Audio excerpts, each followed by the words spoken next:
Magandang araw pa rin mga kamatalino at kamatyaga. Ayan, simple interest pa din po ang ating pag-uusapan. Pero at this time po, ang nawawala naman daw ay time. Okay? So, paano daw po natin hahanapin ang nawawalang time in solving or involving the simple interest? Okay? So, again, there are instances when length of time might be unknown. And for that, we'll use the formula to compute for the length of time. Time is equal to the interest divided by the principal amount or the present value times the interest rate. Okay? So at this point, we will compute for unknown time of each given, the present value P, future value F, and the rate of interest. So with our given present value 50,847.46 pesos, the final amount 60,000 pesos, and the interest rate of 9% or 0.09. Alright?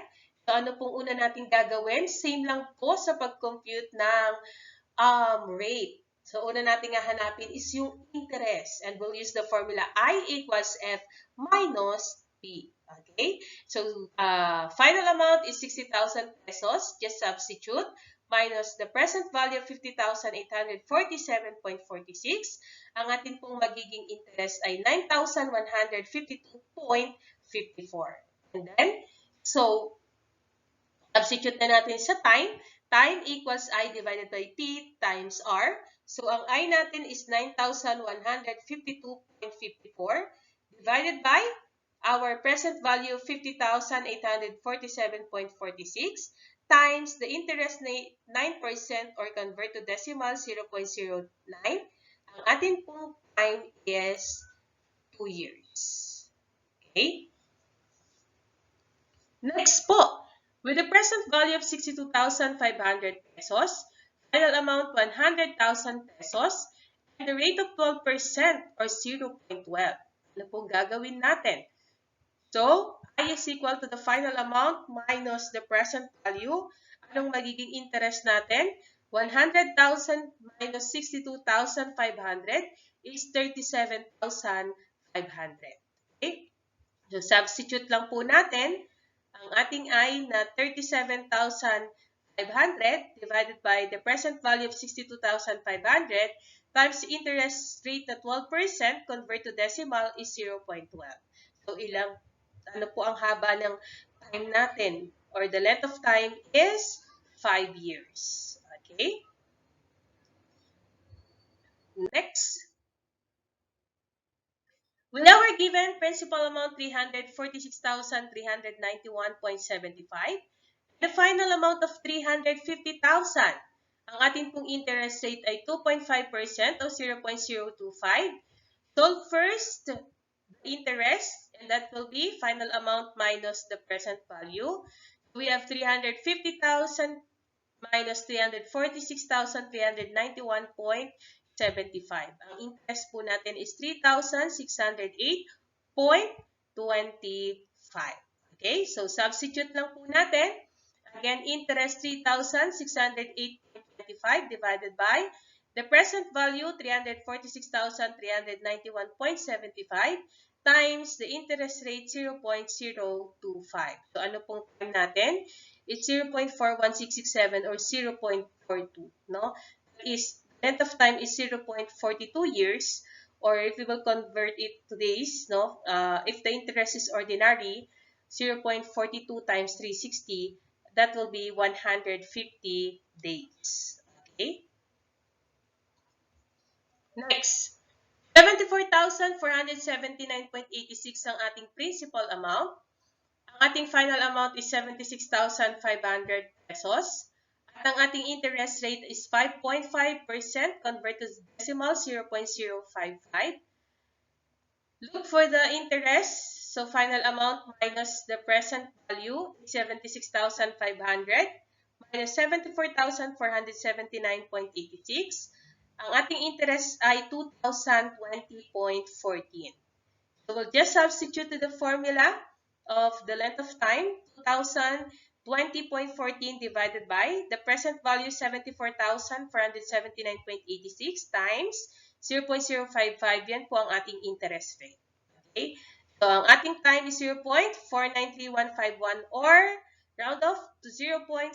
That is 0.49 years, or if in exact interest, we'll multiply that to 365. Meron tayong 180 days. Okay? Next. Okay, so ayan, makikita na agad natin yung ating answer, pero paano po natin nakuha yan? So, ang ating principal amount is 744,047.62. Ang final amount natin is 150,000. And ang interest rate natin is 1.6% or convert to decimal, that is 0.016. So, gagamitin pa din natin ang formula natin sa pagkuha ng interest, final amount minus the present value. Ang final amount natin is 750,000 pesos minus ang ating present value na 744,047.62 pesos. So, ang interest rate natin is 5,952.38. Yan po ang ating isa-substitute sa ating sa formula ng pagkuha ng length of time. So, ang ating I, again, is 5,952.38 divided by the present value, 744,047.62 times yung ating rate na 1.6% or convert to decimal, 0.016. So, ang ating pong time is 0.5 years or convert to months, that is 6 months. Okay. Next. Alright, so if you can see, this is number 4. 3, 4, 5. This is number 6, brother. Okay, so for last number, given the principal amount 108,448.28 and the final amount of 125,000.01, we have the interest rate of 25% or 0.25. So again, interest rate natin, final amount minus the present value. Final amount, 125,000.01 minus 103,448.28. Ating interest rate ay 21,551.73. So we'll just substitute our formula. I is equal to 21,551.73 divided by our principal amount, 103,448.28 times the interest rate, 25% or 0.25. Okay, so ano ang ating time? That is 0.8336 or years, or that is 10 months. Okay, if we'll convert that in 10 months. In months rather. Okay, so that's how we're going to compute for the length of time in simple interest. Alright, so everyone, thank you again for watching, and don't forget to like and subscribe.